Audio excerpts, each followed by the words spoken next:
အားလုံးပဲမင်္ဂလာပါချစ်တငယ်ချင်းတို့ဒီနေ့ချက်ပင်မှာတော့ကြက်ပေါင်မဆလာချက်လေးဖြစ်ပါတယ်ကြက်ပေါင်မဆလာချက်ဖို့အတွက်ပြင်ဆင်ထားတာတွေဖြစ်ပါတယ်ဒါကတော့ကြက်သားကိုရေးစင်အောင်ကြက်ပေါင်လေးတွေကိုရေးစင်အောင်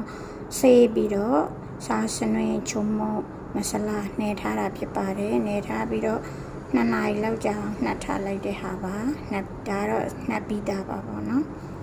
စားချက်တော့မှဖြစ်ပါတယ်ဒါကတော့ကလပွေးရွက်ကြက်သွန်ဖြူနီးဂျင်းကိုထောင်းပြီးတော့အစင်တင်ပြင်ထားတာဖြစ်ပါတယ်ပြီးလို့ရှိရင်အိုးပူအောင်လုပ်ပြီးတော့စီစတာမှဖြစ်ပါတယ်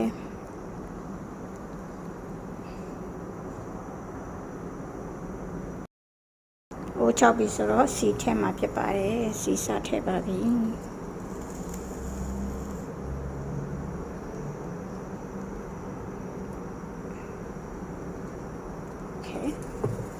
စီထည့်ပြီးပါပြီစီထည့်ပြီးဆိုတော့အရင်ဆုံးကလပွေးရွက်ကိုစီတက်မှာဖြစ်ပါတယ်ကလပွေးရွက်ကိုစီတက်မှာမယ်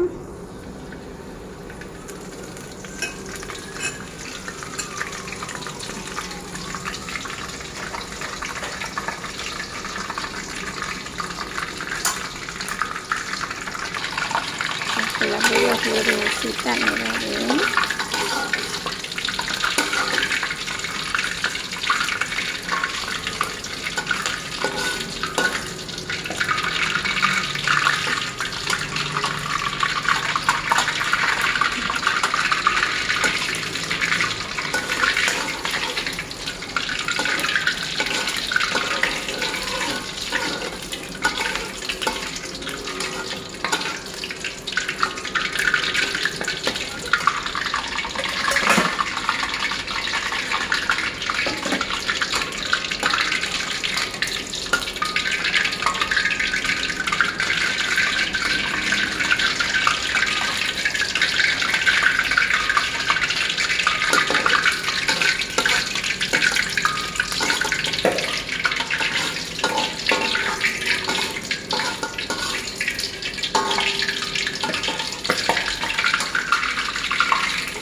ဘိုးရလေးတွေစီတက်ပြီးရင်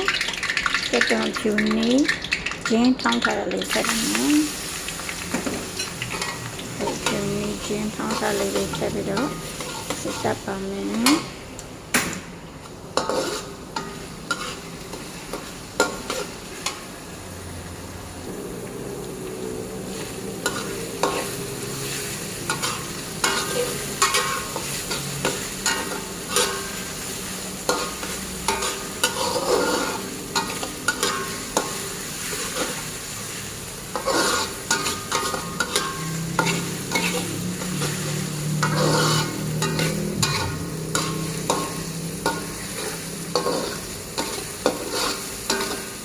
တော့ကျင်းနေခြင်းလေးတွေကိုအယောင်လေးတွေပြောင်းနေပြီနေအောင်ပေးချစီတက်ပါမယ်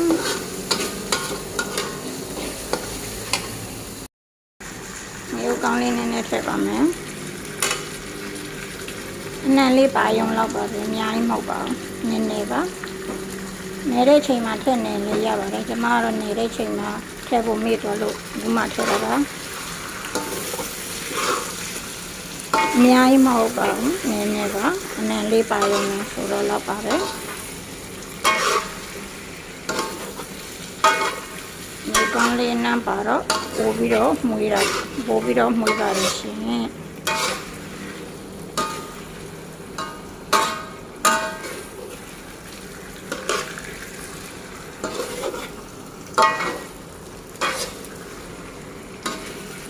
မာတော့ကြက်ပေါင်ကြီးတွေဖြစ်နေပါတယ်ဘာလို့လဲဆိုတော့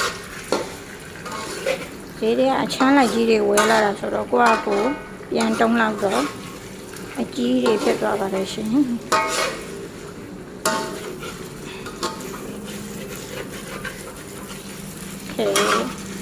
လုံးလာဘူးဆိုလို့ရှိရင်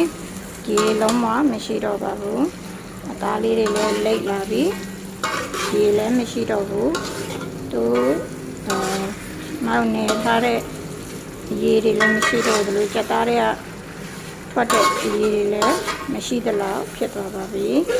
ဒီလိုအချိန်နဲ့ဖြစ်ပြီဆိုရင်ကျမတို့ရေနည်းနည်းထည့်ပါမယ်ရေနည်းနည်းထည့်ပြီးတော့အဖုံးလေးအုပ်ပြီးတော့တည်ပါမယ်အခုဆိုလို့ရှိရင်ကျမရေထည့်ပါမယ်โอเคဒီမှာရေထည့်ပါပြီရေကိုအများကြီးမထည့်ပါဘူးနည်းနည်းပါထည့်ပါမယ်နည်းနည်းထည့်ပြီးတော့ကျမဘိုးပုံးလေးအုပ်ပြီးတော့ခဏတည်ထားပေးလိုက်ပါမယ်โอเค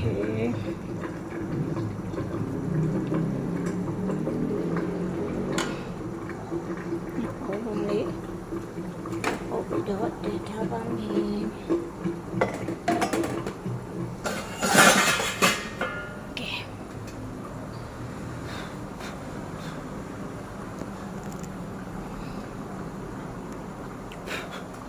ကျမဆိုတော့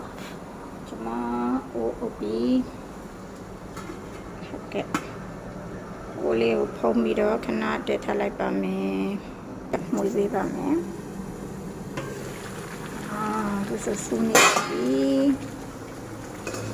ဒီမှာလည်းဆူနေပါပြီ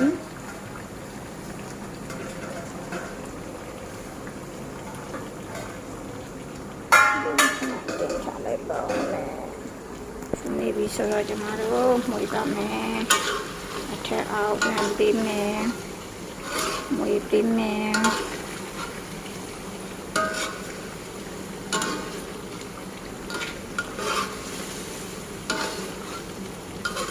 ဒီရေခမ်းပြီဆိုရင်ကျမတို့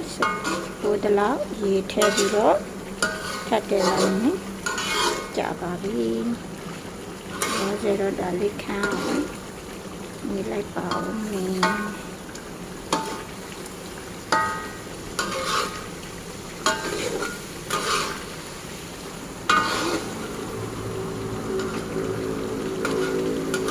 เนี่ยเราหมุยนี่ได้ป่ะเบชิ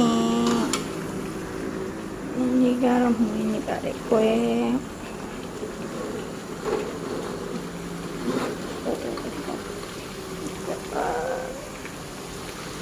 นั่นเลยก็เราอย่างเดียวนี่ป่ะเด็ก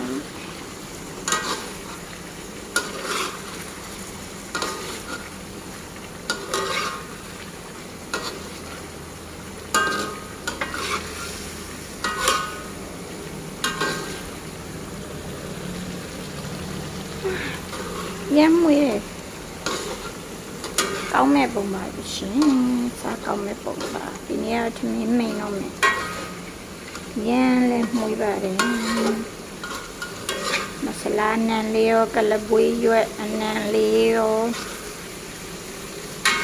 တော့မတို့မျိုးကောင်းနန်လေးရလည်းနည်းနည်းလေးပါတယ်ဒီတရေလေးခမ်းအောင်လုပ်ပါမယ်ဒီတရေခမ်းပြီဆိုရင်ကျမတို့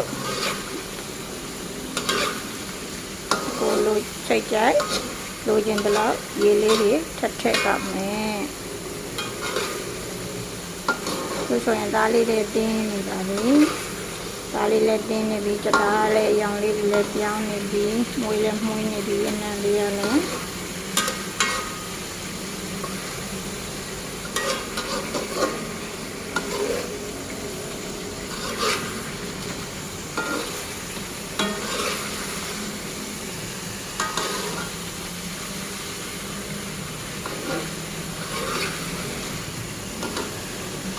စားကြမယ်ဟေးကောင်းကောင်းဒီနေ့စားပြီးကျမရဲ့ channel လေးကိုကျမနာမည်ပေးမလို့ဘယ်လိုပေးကောင်းလဲဆိုတော့ကျမ Food for Me လို့နာမည်လေးပေးကြပါလို့ရှင်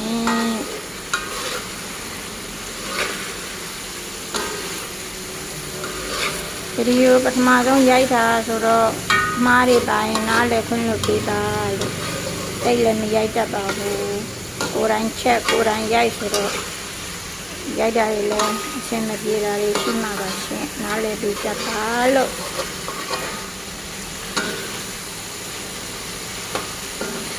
အားပေးကြပါဦးကျမရဲ့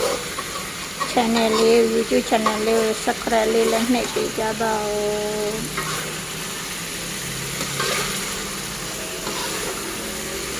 like and subscribe လေးလည်းပေးကြပါဦး channel လေးအသစ်ကလေးမလုပ်ပါအားလုံးအသေးကြပါဦးချစ်တငယ်ချင်းတို့ရေ Okay ဒီဆိုရင်ဒီခန်းလေးကျမတို့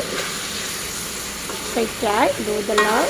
ရေလေးထပ်ထည့်ပါမယ် Okay ရေလေးထပ်ထည့်ပြီးရင်Okay ကျမတို့ရေထည့်ထည့်ပါမယ်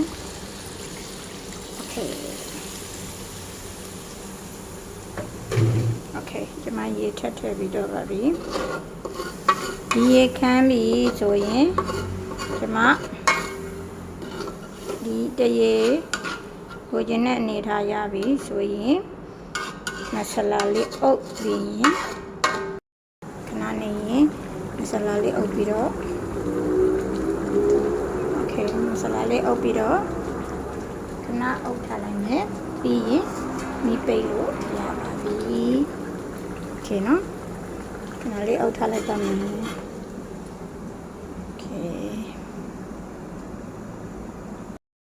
ကဲအခုဆိုလို့ရှိရင်เนาะအနံလေးမွှမွှလေးနဲ့ကြက်ပေါင်းမဆလာကြက်ကလေးက